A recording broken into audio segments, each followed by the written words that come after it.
আসসালামু আলাইকুম প্রিয় দর্শক। আজকে আমি একটু ভারাক্রান্ত মন নিয়ে আপনাদের সামনে এসেছি। আপনারা সবাই এরই মধ্যে জানেন যে পুরনো ঢাকায় গত বুধবারে প্রকাশ্য দিবালোকে শত শত মানুষের সামনে একজন ব্যক্তিকে 10-12 জন দুর্বৃত্ত অথবা আরও বেশি হতে পারে, 15-20 জন হতে পারে, প্রকাশ্যে পিটিয়ে মেরে ফেলেছে। মারার পর তার মাথা এবং শরীর বড় পাথর দিয়ে থেতলে দিয়েছে। তারপর তাকে উলঙ্গ করে তার শরীরের উপরে তারা লাফালাফি করেছে। এই দৃশ্য ভিডিও হয়েছে এবং লোকজন এটা ছড়িয়ে দিয়েছে, ভাইরাল হয়ে গেছে। ঘটনা ঘটেছে বুধবার।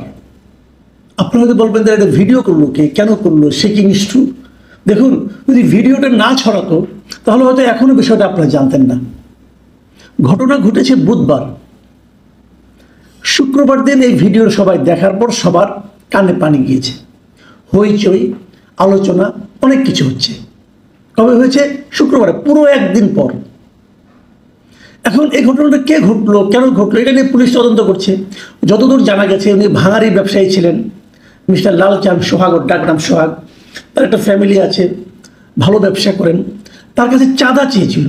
এই ভদ্রলোক এক সময় যুবদল করতেন, এরকম শোনা যায়। যারা চাঁদা দাবি করেছিল তারাও যুবদল অথবা স্বেচ্ছাসেবক দল অথবা ছাত্র দল এরকম করে, এবং তারাই এই কাজটা করেছে। এই ঘটনার পর বিএনপি ওই যুবদলের, স্বেচ্ছাসেবক দলের কয়েকজনকে বহিষ্কার করেছে। এতে এই লালচাঁদের, সোহাগ সাহেবের সন্তান যে এতিম হলেন, স্ত্রী যে বিধবা হলেন, মা বাবা যে সন্তান হারা হলেন, বিএনপির এই বহিষ্কারের ঘটনায় তাদের কি কোনো লাভ হয়েছে? ভাবুন একটাবার।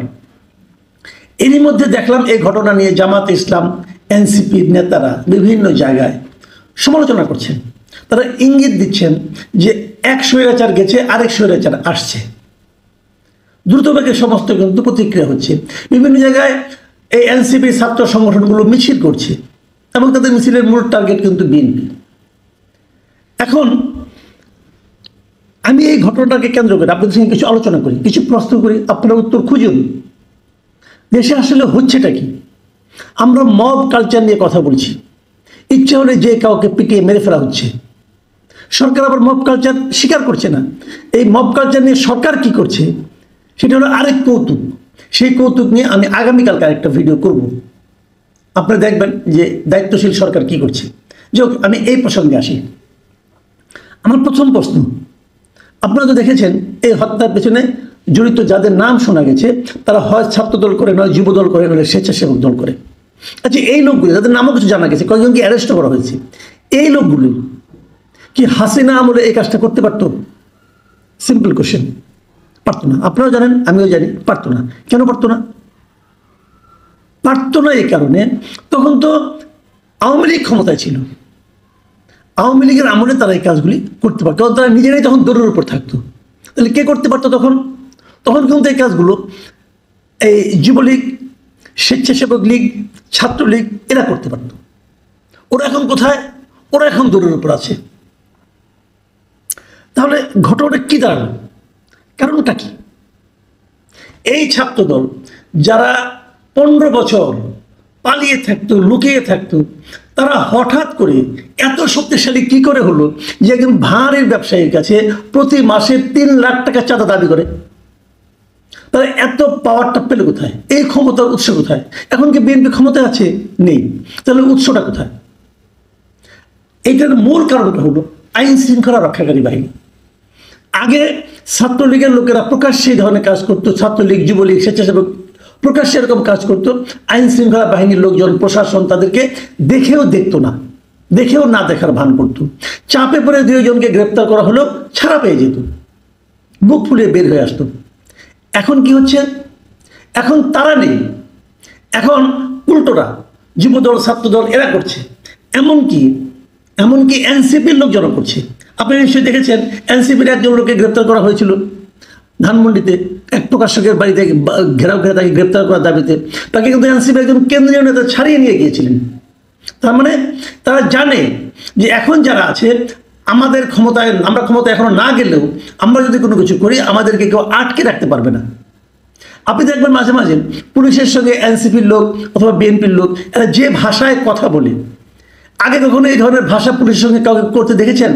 দেখেননি, এখন করছে। তাহলে মূল কাজটা কি? মূল ঘটনা হলো প্রশাসন বা আইন শৃঙ্খলা বাহিনী এদেরকে আশকারা দিচ্ছে, প্রশ্রয় দিচ্ছে, অথবা এদেরকে ভয় পাচ্ছে। ভয় পেতে পারে, কারণ তারা হয়তো ভেবেছে আজকে যে আমি এদেরকে ধরবো, ধরে যে থানায় আটকাবো, গ্রেপ্তার করবো, অথবা এদেরকে ফেরাবো, অথবা হত্যা আলাপ বাদ দেন, এটা তো একদিনে ঘটেনি, আরও আগে ঘটেছে। তারা তো অনেক দিন ধরে চাঁদা চাচ্ছিল। তখনই যদি তাদেরকে নিবৃত্ত করা যেত, তখনই তাদেরকে ঠেকানো যেত, যদি তখনই পুলিশ হস্তক্ষেপ করতো, তাহলে তো আজকে এই পর্যন্ত আসতো না। কিন্তু পুলিশ তখন কেন হস্তক্ষেপ করেনি? প্রশাসন কেন হস্তক্ষেপ করেনি? কারণ একটা, তারা হয়তো ভয় পেয়েছে যে 2 দিন পরে তো বিএনপি ক্ষমতায় আসবে, ক্ষমতায় আসলে এই লোকগুলি পাওয়ারফুল হবে, তখন এই লোকগুলি যদি পাওয়ারফুল হয় তখন তো আমাকে আমার একটা পানিশমেন্ট পোস্টিং দিয়ে দিবে, যাতে নাকি আমার জীবন হারাম হয়ে যাবে। পুলিশ ভয় পেয়েছে। কথা কিন্তু একদমই সিম্পল। তাহলে সমস্যাটা, সমাধানটা কোথায়? আচ্ছা, এখন তো বিএনপি ক্ষমতায় নেই, আমি আবারও বলেছি, এখন তো বিএনপি ক্ষমতায় নেই, এখন অন্তর্বর্তীকালীন সরকার আছে, তো তারা কেন অ্যাকশনে যাচ্ছে না? নাকি তারা ইচ্ছে করে যেতে চাচ্ছে না? আচ্ছা, যদি তারা ইচ্ছে করে না যায় তাদের লাভটা কি? তাদের একটা লাভ আছে। সে লাভটা হলো সাধারণ মানুষের মধ্যে একটা ধারণা ছড়িয়ে দেওয়া যে রাজনৈতিক দলগুলো সবই এক, মুদ্রার এপিট আর ওপিট। আওয়ামী লীগ দুষ্ট ছিল, এখন আরেক দুষ্ট বিএনপি ক্ষমতায় আসতে চাচ্ছে। যদি বিএনপি ক্ষমতায় আসে তাহলে বিএনপি একই কাজ করবে। এতে সাধারণ মানুষ রাজনীতির উপর, রাজনৈতিক দলের উপর, রাজনৈতিক নেতৃবৃন্দের উপর তারা বীতশ্রদ্ধ হয়ে যাবে। এবং এই বীতশ্রদ্ধ হলে কি লাভ? আপনারা শুনেছেন কিছুদিন আগেও বলা হচ্ছিল যে ডক্টর ইউনূসের সরকার 5 বছর থাকুক। আবার এমনও বলা হচ্ছিল ডক্টর ইউনূস সাহেব যতদিন জীবিত থাকবেন উনি যেন ক্ষমতায় থাকেন। এটা হলো বিরাজনীতিকরণ। এবং এই বিরাজনীতিকরণটা করা হচ্ছে সুকৌশলে, যাতে নাকি সাধারণ মানুষের মধ্যে রাজনৈতিক দলের প্রতি একটা ক্ষোভ জমে, ঘৃণা জমে। এবং এই জিনিসটা আবার প্রচার করছে জামাত ইসলাম, এনসিপি। তারা কেন করছে? তারা তো রাজনৈতিক দল, তারা কেন করছে? এনসিপির কথা বাদ দেন, কারণ এনসিপিকে আমি সরকারি দল মনে করি। জামাত কেন করছে? জামাতের এখন এজেন্ডা হলো নির্বাচনটা কতটা দেরিতে করা যায়। যত দেরিতে নির্বাচন হবে তত তারা ঘর গুছিয়ে নিতে পারবে, তারা নির্বাচনে তত ভালো ফল করবে বলে তারা আশা করে। সেক্ষেত্রে জামাত চাচ্ছে নির্বাচনটা পেছানোর একটা ইস্যু হতে পারে এটা। এইগুলি কিন্তু একটা কথা। তাহলে মোটামুটি একটা ত্রিভুজ আমরা কিন্তু দেখতে পাচ্ছি। এই ত্রিভুজটা কি? একদিকে সরকার, একদিকে জামাত, একদিকে এনসিপি, আর এই ত্রিভুজের বাইরে আরেকটা বৃত্ত হচ্ছে বিএনপি। আচ্ছা, আমি এখানে আরেকটা জনের কথা বলি। সবাই বলবেন আমি কেন একটা পক্ষ করে বাদ দিচ্ছি, সেটা হলো সেনাবাহিনী।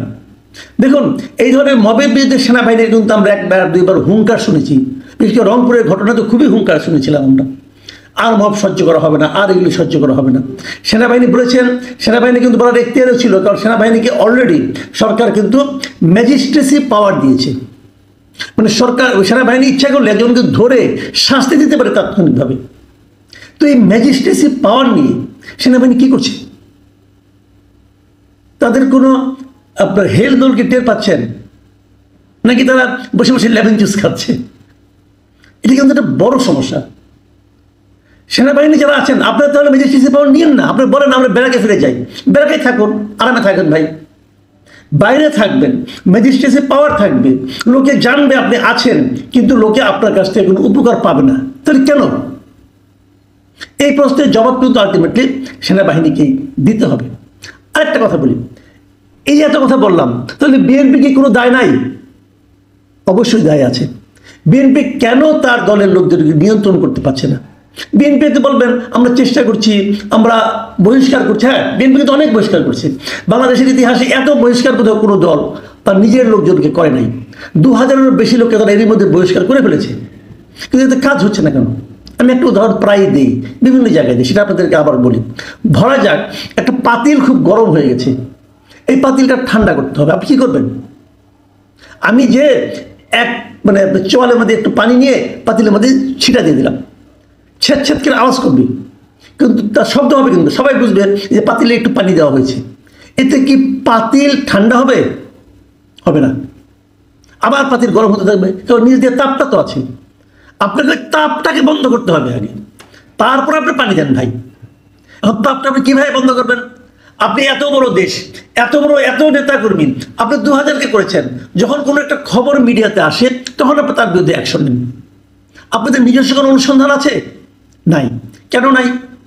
কারণ ওনারা এখন নানা ধান্দা নিয়ে ব্যস্ত আছেন। এটা ঠিক, বিএনপির কেন্দ্রীয় নেতৃত্বের মধ্যে কয়টা যে গ্রুপ আছে এটা একমাত্র আল্লাহ মালুম। ভাইয়ের রাজনীতি হয় বিএনপিতে। কেউ একটা করে, সে জানে আমার যত সমস্যায় হোক, আমার যে ভাই আছে সেন্টারে, সে আমাকে রক্ষা করবে। এই ভাইয়ের রাজনীতি থেকে বিএনপিকে বেরিয়ে আসতে হবে। কিভাবে বেরোবেন? আমি একটা সিম্পলি একটা পরামর্শ দিয়ে আমি আলোচনাটা শেষ করব। আমি মনে করি বিএনপি চেষ্টা করে দেখতে পারে। বিএনপি এখন যেটা করছে এটা হলো জাস্ট প্রলেপ দেওয়া। এইভাবে 100 বছর আপনি কিছু করতে পারবেন না। আপনাকে চেষ্টা করুন, মানে খুব ম্যাটিকুলার ডিজাইন বলে না, ওরকম একটা সুপরিকল্পিত চেষ্টা করুন। আমি একটা পরামর্শ দিই বিনা পয়সায়।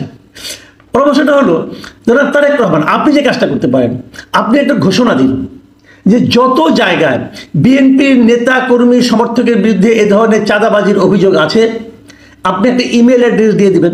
বলবেন সেই ইমেল অ্যাড্রেসে সবাই আপনারা অভিযোগগুলো পাঠান, এবং প্রত্যেকটা অভিযোগের সঙ্গে আপনি কিছু তথ্য প্রমাণ সহ পাঠান। তথ্য প্রমাণ আজকাল প্রায় সবার কাছে থাকে, যেহেতু হাতে মোবাইল ফোন আছে, সেই মোবাইল ফোনে অনেক তথ্য তারা কিন্তু ছবি টবি তুলতে পারে। তথ্য প্রমাণ সহ আমার কাছে পাঠান। আপনি এটাকে জাজ করে অ্যাকশনে যাবেন। আপনার জাজ করার পদ্ধতিটাও বলি। আপনি একটা আপনার দিয়ে আপনার প্রতিষ্ঠান দিয়ে জাজ করাবেন না, মিনিমাম 3টা প্রতিষ্ঠান দিয়ে জাজ করাবেন। সেটা হলো, একটা হতে পারে যেটা আঞ্চলিক যারা সংগঠন আছে জেলা পর্যায়ে অথবা তাদের একটা দিয়ে করাবেন। এটা করাবেন হলো এই কারণে, এই লোকগুলো কতটুকু বায়াস এটা বোঝার জন্য। আর এটা করাবেন, আপনার নিজস্ব একটা টিম থাকবে, আপনার সঙ্গে থাকবে তারা, যাদেরকে কেবল আপনি একাই নিয়ন্ত্রণ করবেন, আর কেউ না। ওখানে একটা গ্রুপ থাকবে, তাদেরকে বলবেন তোমরা জাজ করবা যে তথ্য প্রমাণ পেয়েছো তার ভিত্তিতে, এবং তোমাদের নিজস্ব লোক যখন ওই এলাকায় যে আছে তাকে মাধ্যমে কিছু তথ্য নিয়ে তোমরা একটা জাজ করবা। আর তৃতীয় একটা জাজ আপনি গভর্নমেন্টের গোয়েন্দা সংস্থার কাছ থেকে নিতে পারেন। আপনি চাইলে সবাই দিবে। 3টা জাজমেন্টের মাধ্যমে আপনারা বুঝতে পারবেন যে আসলে কোন অভিযোগটা সত্য, কোন অভিযোগটা সত্য নয়। আপনি দ্রুত 7 দিনের মধ্যে কিছু অ্যাকশনে যান। আমি খালি একটা কথা বলি, প্রথমে যখন আপনি ঘোষণাটা দেবেন, আপনি নিশ্চিত থাকবেন এই চাঁদাবাজি মাঠ পর্যায়ে অর্ধেক কমে যাবে। সবাই ভয় পেয়ে অর্ধেক কমে যাবে। আর বাকি অর্ধেক আপনি 2-1টা বড় বড় আগে ধরবেন। আগে চুনুপুটি মারবেন না, আগে বল মাছ মারবেন। বড় বড় 2-1টা মারেন, দেখবেন চাঁদাবাজি যদি বন্ধ না হয় তখন আমার সঙ্গে আলাপ করেন। কিন্তু এখন আপনি যেটা করছেন, সারা দেশে বিএনপির সুনাম কিন্তু ভয়ঙ্করভাবে নিচের দিকে নামছে, এবং সেটা নামানোর জন্য নানা ওই ত্রিভুজ বললাম যে ওই ত্রিভুজের 3 বাহু কঠিনভাবে চেষ্টা করে যাচ্ছে। বিএনপি আগামীতে ক্ষমতায় আসতে চায়, তারা যদি এটাই নিয়ন্ত্রণ করতে না পারে এরপরে কীভাবে করবে? আমাদের কথা হলো, ক্ষমতায় বিএনপি আসুক, জামাত আসুক, এনসিপি আসুক, বা অনন্তকাল ডক্টর ইউনূস থাকুক, এটা তাদের ব্যাপার, এটা নিয়ে আমাদের মাথা ব্যথা নাই। কারণ আমরা ক্ষমতায় যেতে চাই না, আমরা এদেশে শান্তিতে বাস করতে চাই। আমরা আপনাদের কাছে কিচ্ছু চাই না ভাই। আমরা খালি আপনাকে রিকোয়েস্ট করবো, আপনারা আমাকে ডিস্টার্ব করেন না। আমার ইনকাম আমিই করব, আমার বাজার আমিই করব, টাকা ইনকাম কম হলে ছোট করে করব, কম করে করব, কিন্তু প্লিজ ডিস্টার্ব করেন না। আমরা দেখছি কি সরকার, কি রাজনৈতিক দলগুলো আমাদেরকে ডিস্টার্ব করছে। আমরা এর হাত থেকে মুক্তি চাই।